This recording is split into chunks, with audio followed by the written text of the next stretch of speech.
just doing research, but working with coaches and teachers and trying to get these principles across. 通过这样刚刚的影片介绍呢，我们这个计划呢，实际上是一个很长时间的筹备的，特别是我们主要是要跟教练来合作来教育他们。And the program, Empowering Coaching, pulls from exactly what we've been speaking about. It integrates what we know from all this rich literature from achievement goal theory and self-determination theory. 那这个计划呢，其实是我们前面向大家介绍的2大理论的一个整合跟结合情况下来进行一个执行。And when you pull from theory, it tells you a lot. It tells you, okay, what do we need to change? What do we need to target in the environments that are created by coaches? What type of strategies? Why do or how do coaches' behaviors influence athletes?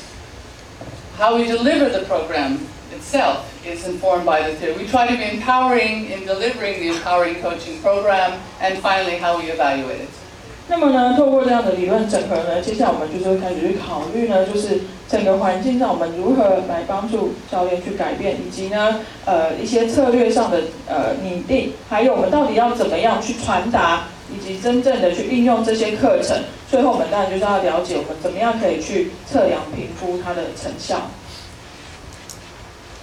So, what is an empowering climate? It's nice weather. It is an environment that coaches can create that are task-involving, autonomy-supportive, and socially supportive. 那这样子一个教练的介入训练计划，其实主要我们就是希望教育教练能够赋权能够赋予选手权利。那这样子一个气候到底牵涉到的是什么？就是我们刚刚提到的，他会感觉到自主性，然后你提供给他足够的社会支持，然后他会是工作摄入形态的。那也就是如果有这样的运动员呢，他可能每天都觉得他是看到太阳这样的气候，而不是阴雨绵绵的。And what is a disempowering climate? It's a little bit stormy.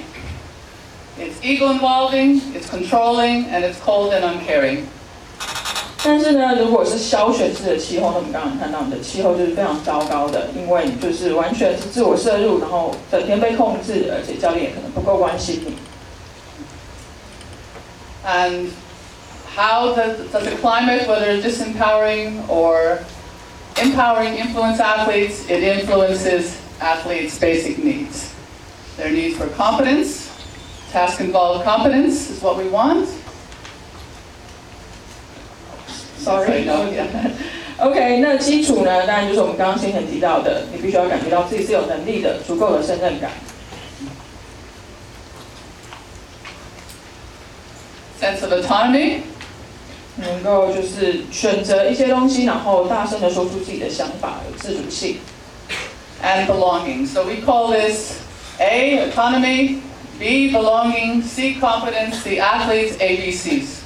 OK， 然后呢，第3个就是归属感的部分，你跟他人之间的互动。因此，我们根据这3个重要的心理需求的英文单词，我们会谈论到就是运动员的 ABC。Okay, and as the video indicated, this is a very interactive type of workshop.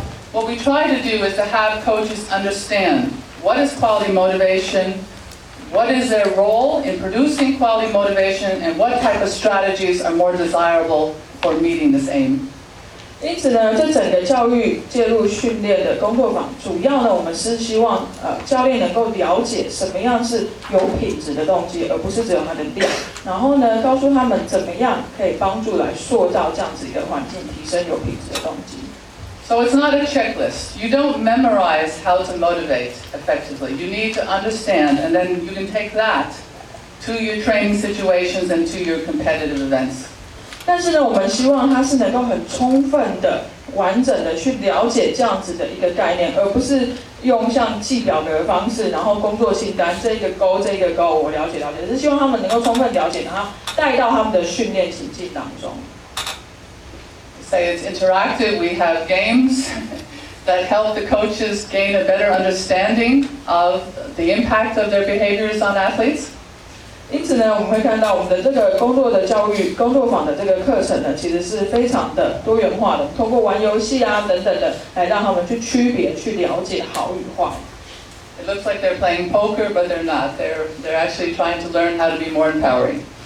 事实上呢，看起来那玩扑克牌其实不是的，他们是透过这样的方式来了解怎么样可以更去塑造父权式的计划，怎么样去赋予选手权利。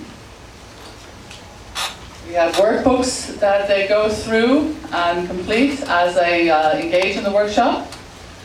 这个上面呢是一些例子，就像我们的手册当中呢，他们有几个步骤、几个工作互动式的课程要去完成，来了解这样子的一个计划。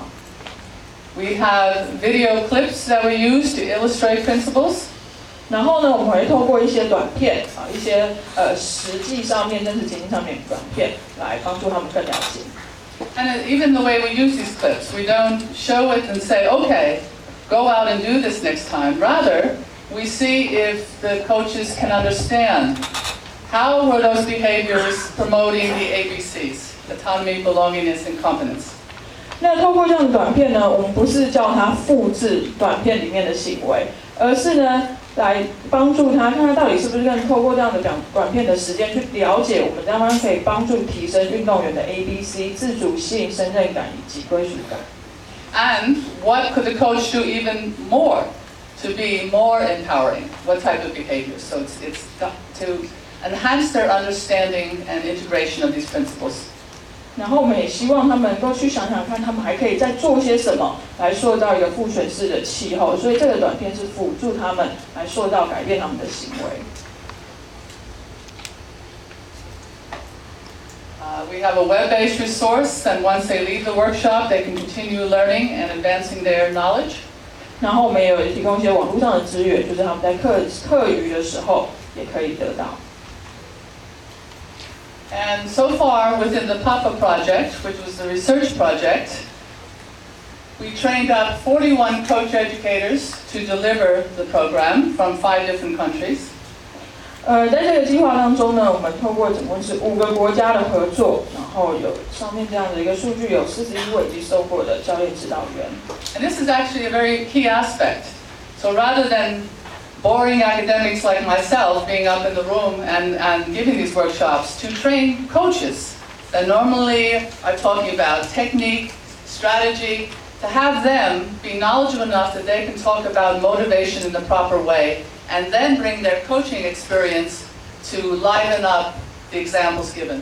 那这个呢，其实是跟我就是我们坐在研究室里面得到的一些理论实证研究的效果，其实是非常不一样的。因为透过这样的计划呢，我们真正的去教导他们，然后让他了解动机这个东西，然后把他们结合他们的一些训练经验带进他们的训练情境当中。And within the PAPA project, as you can see, 112 of these workshops were delivered as part of the research project. The workshop is 6 hours in length. So 112 of those, over 1,000 coaches attended with impacting potentially 12,000 children. Big numbers. 那我们可以看到，它其实影响非常非常大的这样子的一个青少年运动员的数量。那每一次我们工作坊的这个时间大概是6个小时，但是你看我们已经举办超过100次，所以它是非常非常大的影响的。Okay, so let me then introduce the PAPA project to you as the research project that's been funded by the European Commission over the last 4 years. 那我们接下来就稍微介绍 PAPA 这个计划。它这个计划呢，其实是一个4年为期，刚刚一开始有讲过。那同时呢，一样我们可以透过影片来了解